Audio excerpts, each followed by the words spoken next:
They stood at the edge of the pit she had dug, looking down at the woman covered in dirt, her young daughter handing her tools, a scarred German shepherd watching from the shadows below. The neighbors laughed. The building inspector said it was illegal. The bank threatened foreclosure. They called her insane, said grief had broken her mind, that burying herself and her child alive was the act of someone who had given up on life. But she kept digging, deeper into the earth, further from their judgment, building something they couldn't understand with knowledge they had forgotten. And when winter came, not the gentle winter they expected, but winter as it used to be, winter as a killer, that hole in the ground became the only place warm enough to sustain human life. And the woman they had mocked became the only reason 47 people didn't freeze to death in their modern homes, built on top of the very earth that could have saved them. Her name was Helen, and 6 months before she started digging, her husband David had died in a construction accident, leaving her with their 9-year-old daughter Nora and a mortgage she couldn't pay on a house that felt like a tomb of memories. The life insurance money was enough to bury David properly and keep them fed for maybe a year if Helen was careful. Everyone expected her to sell the house, move somewhere cheaper, maybe back to her mother's place 3 states away. That's what widows did. That's what made sense, but Helen didn't do what made sense. She did what David had taught her to do. She prepared for the worst and built for survival. David had been a geothermal engineer, one of the few people who truly understood how the earth itself could provide heating and cooling if you knew how to access it. He had spent years designing sustainable underground structures, trying to convince developers that the future of housing wasn't up. It was down. Nobody listened. Surface construction was easier, cheaper, more profitable, but David had tried to warn anyone who would listen that modern homes were fragile boxes that would fail when conditions turned extreme. If you're enjoying this story, hit the like button and subscribe so you don't miss what happens next. 3 months after David's death, Helen found his notebooks in the garage. Detailed plans for an underground home, complete with ventilation systems, thermal mass calculations, water management, and structural engineering that would allow a family to live comfortably below the Earth's surface. The plans weren't theoretical. They were practical, tested, ready to build. David had been preparing to construct this home for them, to prove his theories, to show the world what was possible. Helen made a decision that everyone thought was insane. She would build David's underground home, not as a monument to his memory, but as a functional shelter, because she had read all of his research, had listened to all of his warnings about climate instability and infrastructure fragility, and she believed with a certainty that bordered on religious faith that what he had designed would matter, would be needed, would save lives. She sold the house above ground to a developer for less than it was worth, keeping only the land. A half-acre lot on the edge of town that nobody wanted because it was rocky and sloped and difficult to build on. Perfect, in other words, for digging down instead of building up. The neighbors noticed immediately when Helen began excavation. She rented a small excavator, taught herself to operate it from YouTube videos, and started digging. Not a basement, not a storm shelter. A full home, 20 feet below the surface, carved into the earth with the determination of someone who had nothing left to lose and everything to prove. Nora worked beside her mother every day after school, carrying buckets of dirt, learning to read David's blueprints, never questioning why they were building a home underground when everyone else lived above. She trusted her mother with the absolute faith of a child who had already lost one parent and knew that the surviving parent was fighting to keep them both alive in ways that went beyond the physical. Their dog, a German shepherd named Ranger, who had been David's constant companion on job sites, seemed to understand the project intuitively. He watched over them as they worked, his body bearing scars from the accident that had killed David, an accident he had survived, but would carry forever. The mockery began within weeks. People driving by would slow down, stare at the growing pit in Helen's yard, shake their heads. At the grocery store, other women would whisper just loud enough for Helen to hear, "That poor woman has lost her mind. Someone should call child services. It's not safe for that little girl." Grief does terrible things to people. The building inspector came out twice, trying to shut down the construction. Helen showed him permits she had painstakingly obtained, showed him David's engineering credentials, showed him calculations that proved the structure would be sound. The inspector left both times shaking his head, muttering that legal didn't mean sane. The bank that held her original mortgage discovered what she was doing and threatened legal action, claiming she was destroying the property value of the land. Helen's lawyer, a friend of David's who believed in the project, managed to hold them off, but barely. Through it all, Helen kept building. She excavated a space 30 feet long, 20 feet wide, and 12 feet deep. She installed drainage systems that would channel water away from the structure. She poured concrete walls reinforced with rebar, creating a shell that could withstand the pressure of the earth above. She built a ventilation system using David's designs, pipes that would draw fresh air down and exhaust stale air up, using the natural convection created by temperature differences. The roof of the underground home was the most complex part. Helen constructed it from concrete and steel, strong enough to support several feet of earth above it, which she would use as insulation. She installed a hidden entrance, a reinforced door accessed by descending a concrete stairway from ground level, designed to be covered with a shed structure that would hide the entrance while providing access. Inside the underground space, Helen built walls from reclaimed timber, creating rooms. A main living area, 2 small bedrooms, a kitchen area, a bathroom with composting toilet and grey water system. She installed LED lights powered by solar panels she placed on the surface, with batteries stored underground. She created storage for food, water and supplies in spaces carved into the earth itself, naturally cool and stable. The heating and cooling system was David's masterpiece, and Helen followed his designs exactly. At 20 feet below the surface, the earth maintains a constant temperature year-round, approximately 50–55 degrees Fahrenheit, regardless of surface conditions. David had designed a simple system of pipes that would circulate air through chambers dug even deeper, allowing the earth itself to moderate temperature. In summer, the underground home would be cool. In winter, it would be warm. No electricity required beyond fans to circulate air, no fuel needed, just the earth, doing what it had done for billions of years. By late October, 5 months after she started, the home was complete. Helen and Nora moved their belongings down the concrete stairs, through the reinforced door into the earth. They arranged furniture, hung pictures, made it feel like a home rather than a bunker. Ranger claimed a spot near the entrance, his old instincts placing him where he could guard his family. The neighbors thought Helen had finally completed her descent into madness, a woman and child living underground like moles, like people who had given up on the surface world.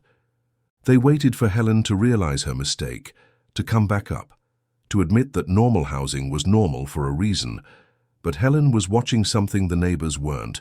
She was tracking weather patterns with an obsessiveness that came from reading David's research on climate instability. She was monitoring the jet stream's unusual behavior. She was noting that the polar vortex was becoming unstable in ways that meteorologists were only beginning to understand.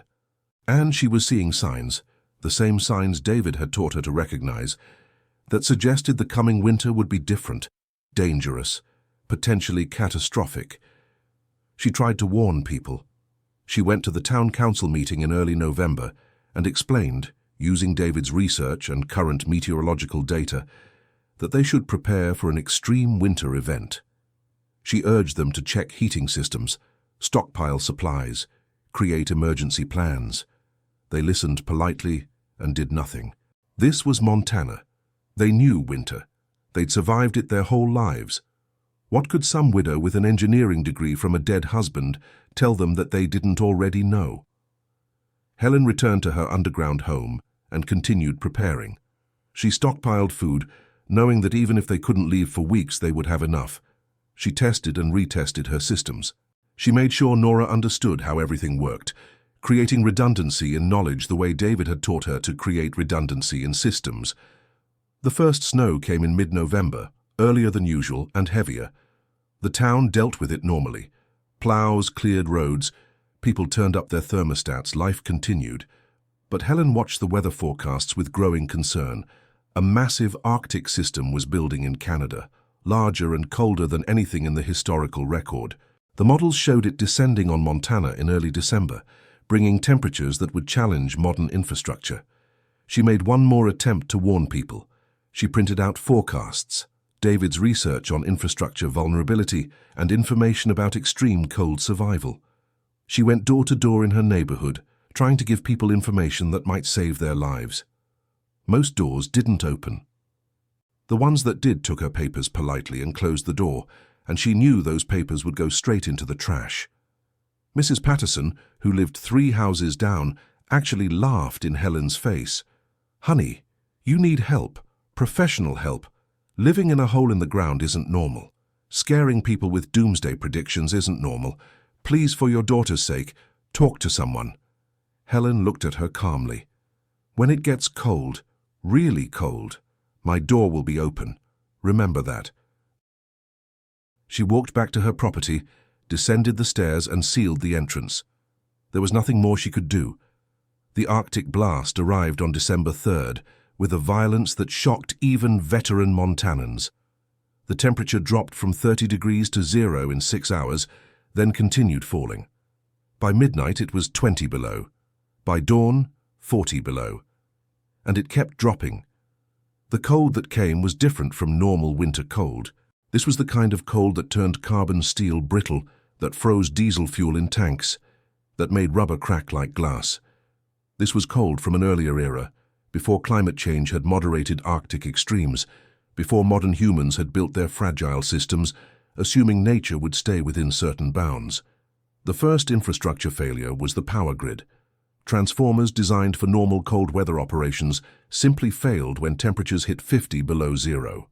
The grid collapsed in sections, rolling blackouts becoming total blackouts, leaving thousands of homes without electricity and therefore without heat. Natural gas systems began failing next. The pressure in the lines dropped as the cold contracted the gas, and safety systems shut down flow to prevent explosions. Homes that relied on gas heat suddenly had no heat at all. People tried to adapt. They used fireplaces and wood stoves, but many chimneys were dirty or damaged, and carbon monoxide began sending people to hospitals that were themselves struggling with backup power systems. They burned furniture and books and anything combustible, but it wasn't enough. The cold was too extreme, the heat loss too rapid. Modern homes built for efficiency and cost-effectiveness proved catastrophically inadequate. Insulation designed for normal winters couldn't handle this. Windows leaked heat like sieves. The thermal mass of modern construction, minimal by design, meant houses cooled rapidly once heat sources failed. Within 12 hours of losing power, interior temperatures in most homes had dropped below 40 degrees. Within 24 hours, below freezing. People began to die. The elderly first, their bodies unable to generate enough heat. Then the very young. Then anyone who made the mistake of going outside without proper protection and couldn't get back inside quickly enough. The town's emergency services were overwhelmed immediately. Ambulances couldn't reach people through snow-blocked streets. The hospital's backup generator failed in the extreme cold. Communication systems went down. The carefully constructed modern infrastructure that made comfortable life possible simply collapsed under conditions it wasn't designed to handle. And 20 feet below the frozen surface, in a home carved into the earth, Helen and Nora sat in comfortable warmth. The temperature in their underground home held steady at 58 degrees, not warm by surface standards, but warm enough. Warm enough to survive, warm enough to live. The earth itself, with its constant temperature regardless of surface conditions, was doing exactly what David had known it would do, protecting those who trusted it. Helen heard the knocking on the 3rd day, not on her hidden entrance, nobody knew where that was, but above, on the surface, the desperate pounding of someone who knew this property had that crazy underground house and thought maybe, just maybe, that crazy widow had been right all along. She climbed the stairs, opened the door, and found herself face to face with Mrs. Patterson, the woman who had laughed at her warnings. Mrs. Patterson's face was grey with cold, her lips blue, her hands shaking so badly she could barely knock. "Please," she whispered, "my husband. He's not moving anymore. It's so cold, please." Helen pulled her inside without hesitation. "How many others are out there?" "I don't know," Everyone, the whole street, we're all freezing. Go down the stairs. There's warmth below. Send Nora back up to help me. We're bringing them all in." What followed was a rescue operation that would save 47 lives over the next 3 days. Helen and Nora, dressed in extreme cold weather gear that David had stockpiled, made trips to the surface to bring people down. Mrs. Patterson's husband, unconscious but alive. The young family 2 doors down with 3 children under 5. The elderly Johnsons who had lived on the street for 40 years. One by one, family by family, they brought people into the earth. The underground home, designed for 2, held 49 at its peak. It was crowded beyond anything Helen had planned for, but it was warm. The Earth's constant temperature, channeled through David's brilliant design, kept them all alive. They rationed food, shared space, learned to live on top of each other. But they lived. On the 7th day, the temperature finally began to rise, not dramatically. It climbed from 55 below to 30 below. But that 25-degree difference was the difference between a death sentence and merely extreme difficulty. Power began to be restored in sections. Emergency services could finally reach people. The crisis, while not over, had passed its peak. When people finally emerged from Helen's underground home, they found a town transformed and traumatized. 63 people had died in the cold. Hundreds more had serious frostbite or hypothermia. Nearly every building had damage from frozen and burst pipes. The economic cost would be in the tens of millions. The psychological cost was incalculable. But 47 people who absolutely would have died were alive because a widow had built a home underground, because she had trusted her dead husband's knowledge over the mockery of her neighbors, because she had prepared when everyone else had assumed the systems would hold. The apologies came slowly, awkwardly. Mrs. Patterson cried when she tried to thank Helen. The building inspector who had tried to shut down construction came to see the underground home with new eyes, realizing he was looking at the future of sustainable housing. The bank quietly withdrew their legal threats. News crews came, engineers came, government officials came. They all wanted to understand how this simple underground structure had performed so flawlessly when modern buildings had failed. Helen showed them David's plans, explained his theories, demonstrated the systems. She answered every question with patient thoroughness, knowing that David's work was finally getting the attention it deserved. But more than recognition or vindication, what changed was the town's understanding.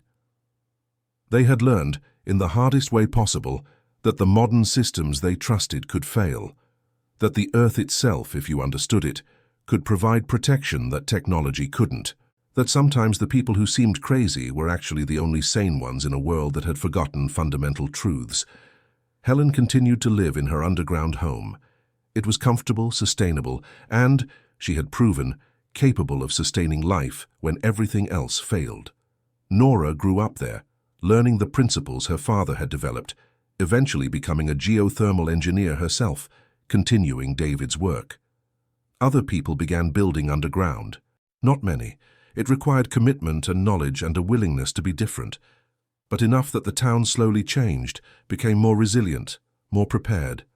Helen helped design several of these new underground homes, always crediting David, always sharing the knowledge freely. Years later, when Nora had children of her own, she would bring them to visit their grandmother in the home carved into the earth. And Helen would tell them about their grandfather, about his vision, about the knowledge he had left behind that had saved so many lives. "Nobody believed," she would say, "when I built a home underground. They thought I was crazy. They thought grief had broken me. But your grandfather had taught me to see what others couldn't, to prepare for what others denied. And when winter came for everyone, when the cold proved too much for the modern world, the earth itself kept us safe. That's not madness, that's wisdom. And it's a wisdom we can never afford to forget." The children would listen, warm in their grandmother's underground home, learning the same lessons their grandfather had known, carrying forward knowledge that had proven its worth in the hardest test possible. Winter as it used to be, winter as a killer, winter that came for everyone but couldn't reach those who understood that sometimes the safest place isn't above the ground, it's within the earth itself.